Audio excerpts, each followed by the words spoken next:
Usai menjalani pertandingan kelima Grup G AFC Champions League 2 musim 2025-2026 melawan Lion City Sailors, Persib Bandung mengambil keputusan untuk tidak kembali ke kota Bandung.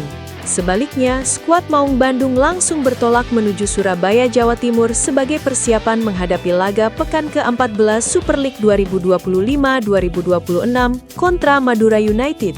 Pertemuan kedua tim akan digelar pada Minggu 30 November 2025 di Stadion Gelora Ratu Pamelingan, Pamekasan. Pelatih Bocan Hodak memilih langkah ini untuk mengantisipasi jadwal yang sangat padat, sekaligus menjaga kondisi fisik para pemain tetap prima menjelang laga krusial tersebut. Namun, Persib harus menghadapi tantangan besar. 3 penggawa penting tidak dapat diturunkan. Kakang Rudianto serta Robby Darwis tengah bergabung dengan Timnas U23 untuk ajang SEA Games 2025. Sementara itu, Beckham Putra Nugraha harus menepi akibat kartu merah yang ia terima pada pertandingan sebelumnya. Dengan komposisi skuad yang tidak lengkap dan tekanan jadwal kompetisi yang ketat, Bocan Hodak dituntut meracik strategi terbaiknya. Laga melawan Madura United pun menjadi ujian penting bagi Persib Bandung untuk mempertahankan konsistensi penampilan mereka di Super League 2025-2026. Pertandingan Persija Jakarta kontra PSIM Yogyakarta resmi mencatatkan sejarah baru, memecahkan rekor jumlah penonton terbesar hingga pekan ke-14. Pertandingan yang digelar Jumat 28 November 2025 di Stadion Utama Gelora Bung Karno, Jakarta berhasil menyedot antusiasme luar biasa. Sebanyak 56.150 penonton memadati SUGBK, menjadikan pertandingan ini sebagai laga dengan penonton terbanyak sepanjang musim. Macan Kemayoran tampil garang dan mengamankan kemenangan meyakinkan 2-0. Gol Persija masing-masing dicetak oleh Maxwell Souza pada menit ke-77. Disusul gol penutup dari Alano 5 di masa injury time, menit 90+5. Menurut data resmi dari laman LI League, posisi kedua untuk jumlah penonton terbanyak ditempati laga Persebaya versus Persija yang berlangsung di Stadion Gelora Bung Tomo pada 16 Oktober 2025 dengan catatan 33.432 penonton. Di urutan ketiga masih dari Stadion GBT, pertandingan Persebaya menghadapi Arema FC pada 22 November dihadiri 29.476 penonton.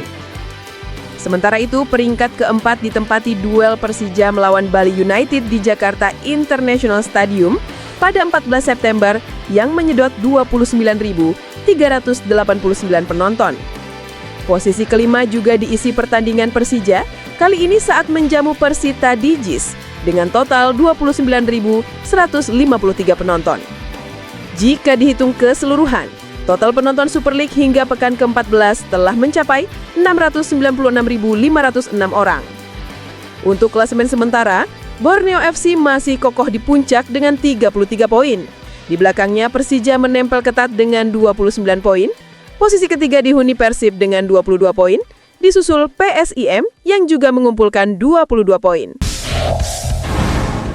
Pelatih PSIM Yogyakarta, Jean-Paul van Gastel, akhirnya angkat suara mengenai santernya isu yang menyebut Giovanni van Bronckhorst sebagai kandidat kuat pelatih timnas Indonesia. Isu tersebut mencuat semakin kencang, terlebih keduanya diketahui memiliki hubungan profesional yang cukup dekat. Rumor soal siapa yang akan menempati kursi pelatih timnas kembali menjadi perbincangan hangat publik. Nama Giovanni van Bronckhorst ramai disebut di berbagai platform media sosial. Sementara PSSI belum memberikan kepastian mengenai daftar final calon pelatih. Sorotan publik pun mengarah pada Van Gastel, sosok yang selama bertahun-tahun dikenal sebagai tangan kanan Van Bronckhorst di berbagai klub Eropa. Menanggapi isu yang makin meluas, Van Gastel mengakui bahwa rumor dari Indonesia memang sangat cepat menyebar dan sulit dibendung.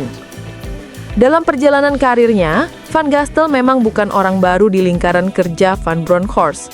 Keduanya telah lama berkolaborasi, mulai dari Feyenoord, Rangers FC, hingga berbagai proyek sepak bola lainnya. Berulang kali Van Gastel menjadi asisten ketika Van Bronckhorst bertindak sebagai pelatih kepala, membentuk duet yang dikenal solid memadukan keterampilan manajerial dan analisis permainan. Namun kini arah perjalanan Van Gastel berubah. Ia tak lagi berada di belakang layar sebagai asisten, melainkan menjadi pengambil keputusan utama di PSIM Yogyakarta. Di klub barunya ini, ia menunjukkan kapasitasnya sebagai pelatih mandiri. Bahkan, bersama Laskar Mataram, ia sukses membawa tim promosi tersebut menembus peringkat keempat klasemen sementara Super League 2025-2026. Van Gastel menuturkan bahwa dirinya mengetahui rumor soal Van Bronckhorst setelah melihat berbagai unggahan warganet. Namun menurutnya situasi tidak sesederhana itu. Van Bronckhorst saat ini masih terikat kontrak dengan Liverpool. Dan Van Gastel tidak mengetahui apakah klub ataupun mantan atasannya itu bersedia melepas jabatan penting tersebut demi menangani timnas Indonesia. Saya membaca banyak unggahan yang menyebutkan ia salah satu kandidat, ujar Van Gastel, Kamis 27 November 2025.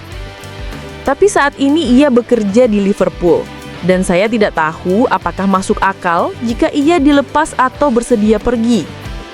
Ia menambahkan bahwa dirinya tidak memiliki informasi pasti terkait rumor tersebut.